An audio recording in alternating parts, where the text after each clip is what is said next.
ফিরে এলাম বিরতির পর। আর এই মুহূর্তে দক্ষিণ চব্বিশ পরগনার দিকে নজর রাখবো। দক্ষিণ চব্বিশ পরগনার কুলপিতে 10টির বেশি বোমা উদ্ধার হয়েছে বলে জানা যাচ্ছে, অর্থাৎ একাধিক বোমা উদ্ধার হয়েছে সেখানে।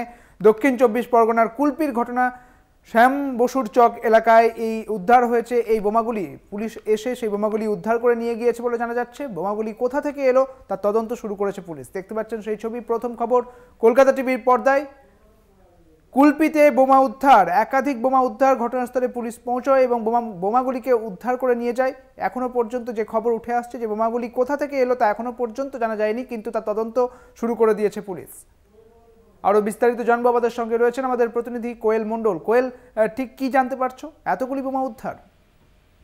একদমই, দেখো, একেবারেই সকাল সকাল দক্ষিণ চব্বিশ পরগনা জেলার কুলপি থানার অন্তর্গত শ্যামবসুর এলাকায় একটি পরিত্যক্ত বাড়ি থেকে উদ্ধার হলো 10টিরও বেশি তাজা বোমা। প্রথমে স্থানীয় বাসিন্দারা এই বোমাগুলি দেখতে পায়, তারপর তারাই খবর দেয় কুলপি থানাতে।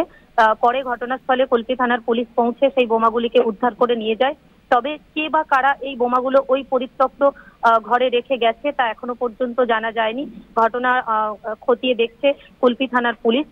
একেবারে বলা যেতেই পারে এই সকাল সকাল কুলপি শ্যামবসুর এলাকায় পরিত্যক্ত ঘরে বোমা উদ্ধারকে কেন্দ্র করেই কিন্তু আতঙ্ক ছড়িয়েছে শ্যামবসুর এলাকায়।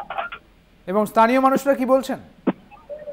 স্থানীয় মানুষরা তারা সকালেই কিন্তু এই বোমা উদ্ধারের ঘটনাকে ঘিরে যথেষ্ট আতঙ্কিত হয়ে রয়েছে। কারণ লোকসভা নির্বাচনের পর একের পর এক দক্ষিণ চব্বিশ পরগনা জেলার বিভিন্ন প্রান্তে এখনো পর্যন্ত সেই বোমা উদ্ধারের ঘটনা ঘটেই যাচ্ছে। ঘটনাকে ঘিরে যথেষ্ট আতঙ্কিত রয়েছে।